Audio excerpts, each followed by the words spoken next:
Hey, what's up everybody? Gannon. Welcome back to my channel, and welcome back again to another one of my Star Trek reviews. We're halfway through the season. It's been a lot of fun reviewing it so far. This is, for all intents and purposes, a big deal in Star Trek history. Probably going to be the last time we ever see Patrick Stewart play the role of Jean-Luc Picard in a live-action setting. So much has happened, and in the last episode, you guys remember Picard, Riker, Shaw, and the gang of the USS Titan had to escape a no-win scenario because they were basically caught in this very dangerous gravity well that was sucking all of their energy, and then at the end of the episode, we learned that it was actually a giant space placenta filled with the equivalent to the Farpoint space squids. You get a crazy cameo from the Next Generation, so you know there are a lot of spoilers ahead. If you haven't seen the episode, I just suggest that you click away now. So many great tense moments in this episode. Let's just get right into it.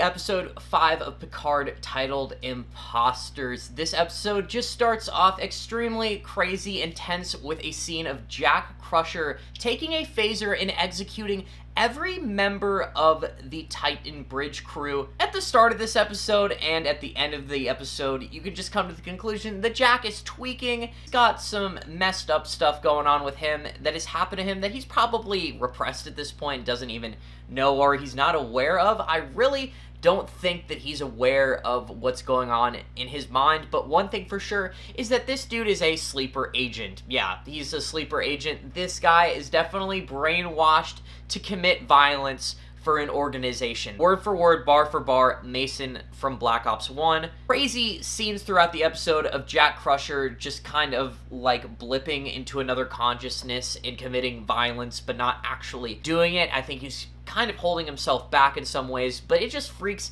the hell out of him, really all that's going on with him. He does go crazy and do some John Wick stuff later, but I'll get to that. Rafi and Worf go on more adventures this episode. I am a little bit disappointed to see that Rafi and Worf, all of their exploits are either taking place on the La Serena or they're taking place in this redone set. Just like, I feel like this is the 4th time we've been on just Metalis Prime, but they've moved some containers here and there. It just looks like the exact same scummy set, and it's a little bit boring that Rafi and Worf aren't going to places that are a little bit more varied. I know a lot of people are sick that we're still on the Titan at this point. I personally am not. In all honesty, we've been waiting 20 years to actually see the Titan be a real thing. The fact that we saw it introduced in Star Trek Lower Decks, showed up in Season 2, are just amazing things, and it's about time that we spent a lot of time on the Titan. And if we were to leave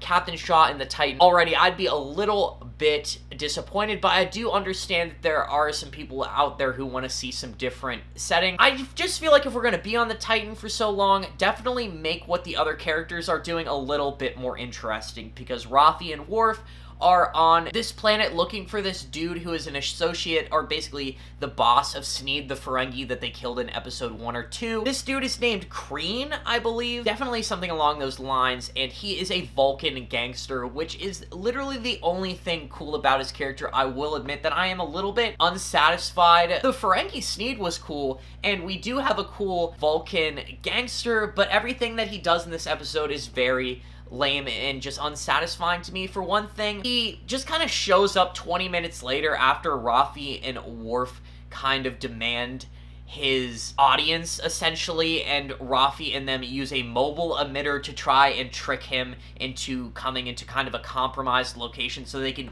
one-up on him, and that is the only cool thing that they did. A clear reference to Voyager, the mobile emitter that the Doctor used is actually future technology, and the fact that it has actually been dished out to the Federation is a clear contamination of the timeline in the coolest way possible. And then another thing, Admiral Janeway was mentioned in this episode for reasons that I will get to later, which is pretty cool. I'm pretty sure she is currently a Vice Admiral still in the Prodigy show like she was introduced in Nemesis. So the fact that she, in her old age, it's about time. I feel like people have gotten Admiral for doing way simpler things. Big thing going on with Picard, Riker, Shaw, and Seven is that Starfleet and a Starfleet ship is on its way with a security personnel in order to investigate actually what went aboard the Titan, which soon learn is just a complete facade that will lead us into the huge climax to this exposition that we've been having the last episode and a half with the changelings. How bad are the changelings?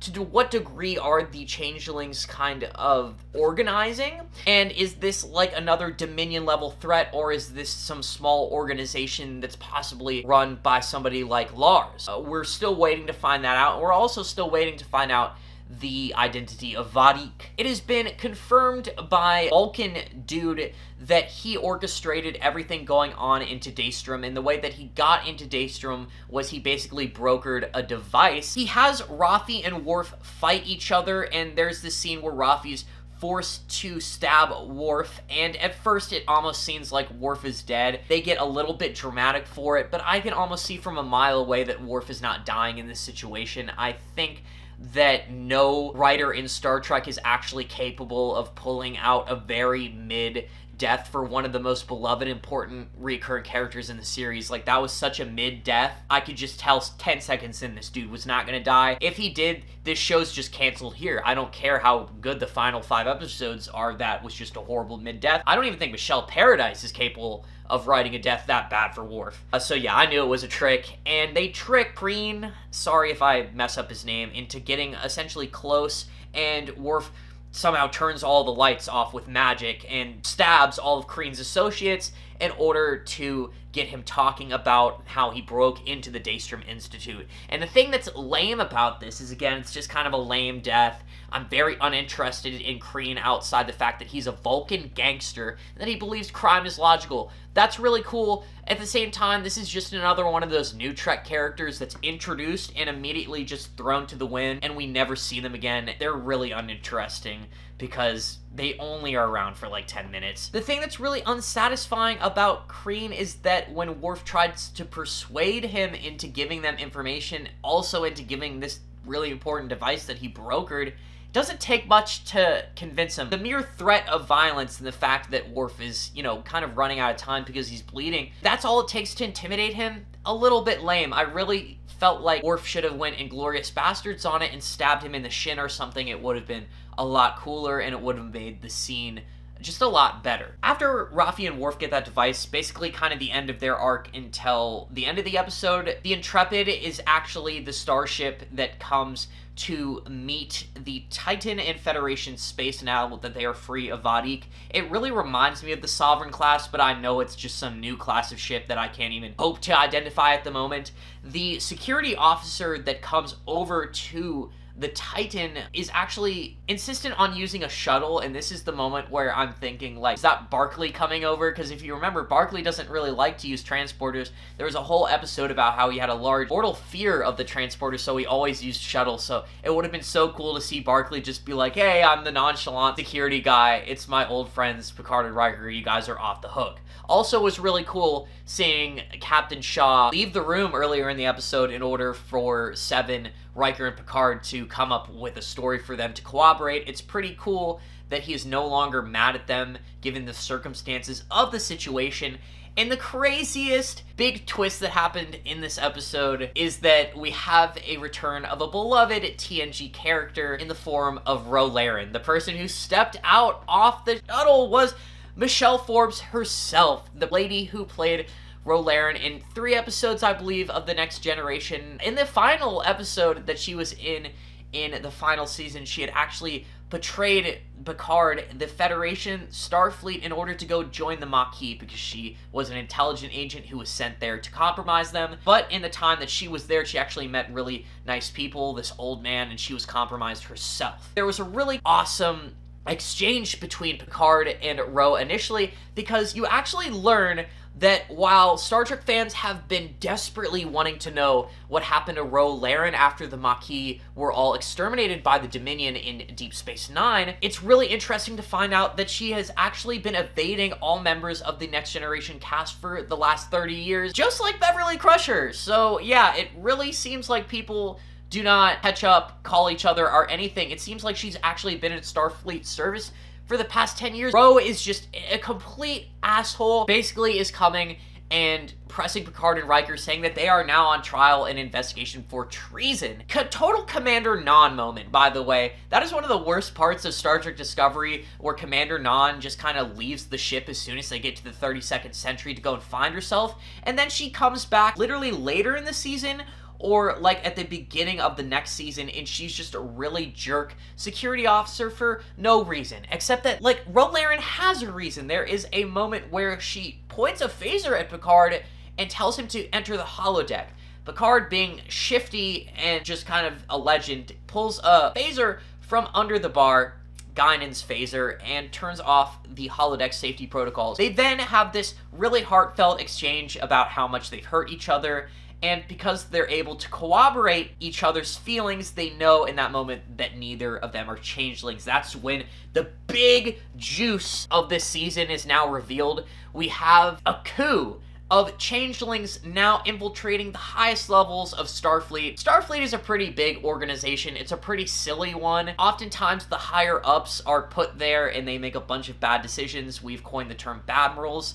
And it's, you know, actually not a surprise that it's been infiltrated at the highest levels. This is at minimum gotta be the third time that this has happened to Starfleet, so we should actually be frightened. To Ro Laren words, there are changelings on every ship. There has been 12 changeling incidents on other starships that have been kept quiet by Starfleet security. She hasn't even been able to contact, I said before, Admiral Janeway. Very cool that they mentioned that. It is just a very sticky and dangerous situation. I cannot wait to see who is commanding all of these changelings. That is so fun. That is going to be, I feel like, everybody's tea time for the next couple weeks until we find out, is trying to guess who could be the big bad villain, because it's clearly not Vadik. Vadik was just essentially supposed to be the villain for like the first 3 episodes when they were in the belly of the beast, as Captain Shaw's actor describes it. Here's the thing that people might be upset with in this episode, you know what I mean? As much as we're getting to see Ro Laren, as much as we're getting to see some closure with her character finally meeting back up with the crew, basically in Legends novels, it seems like after the Maquis are exterminated, she kind of takes revenge out on the Dominion by creating her really small Maquis organization, and in a couple different book timelines, she often makes her way to become the replacement for Odo on Deep Space Nine. And if you don't know, Michelle Forbes was essentially supposed to be Kira Nerys. They were supposed to have Ro Laren fill that role in Deep Space Nine, but Michelle Forbes declined, and so they had Nana Visitor play Kira Nerys. That could have been such a different series. It could have been one that I liked way less. I honestly am very happy that that happened, because I love Kira Nerys. But the crazy thing is that in this climax, the changelings that have infiltrated the Intrepid beam aboard, or a couple of them were actually always there. They were a part of her security retinue. They actually plant a bomb on her shuttle as she does her little kind of really heartfelt farewell to Picard. They finally just begin to get on that road of forgiveness, because they both feel so betrayed and hurt by one another. You can't really be that mad at Ro Laren for getting compromised. I honestly feel like the Maquis situation was one of those instances in Star Trek where you really see that Starfleet is not always the good guys. They don't always make the best decisions. Sometimes they do bureaucratic, annoying political stuff that's very reflective of our own modern-day governments. Go back and watch that episode. Picard was putting so much pressure on Ro Laren to succeed. There's even a scene where they're in a bar undercover. Picard says, like, if you stop now, you're gonna throw everything away, just putting everything on her shoulders. I honestly feel like that was one of Picard's past mistakes. Maybe if he would have been a little bit more open, it would have been like, Ro, if you can't do this, I'll get you back aboard the Enterprise. I'll do whatever I can. But no, he had to push her. Now they had that big betrayal. We learned in this episode that she basically did a very generic, hey, I went back to Starfleet, served in a penal colony, which she does in a lot lot of the novels, joined Starfleet Intelligence, which I don't know if she does in a lot of the novels, maybe like a very small minority of them, and she became a Starfleet security officer, which after treason is kind of insane. Like, she is gotta be between 40 and 50. That just seems insane. Like, treason of that degree, putting a phaser to your commanding officer, it seems a little bit unrealistic that they'd ever let her serve such a high level again. But yeah, the changelings get her ass. It is actually the day that we see the end of Ro Laren's story. If we ever see Ro Laren again, it'll be in a prequel sense, because unfortunately, rest in peace, man, Ro Laren did not survive the episode. Took her shuttle in her final moments to destroy the nacelle of the Intrepid, and it was very, very dramatic death, but I could feel that there's going to be so many people in the fan base that are going to treat this as a Hugh moment, because in a lot of ways it is.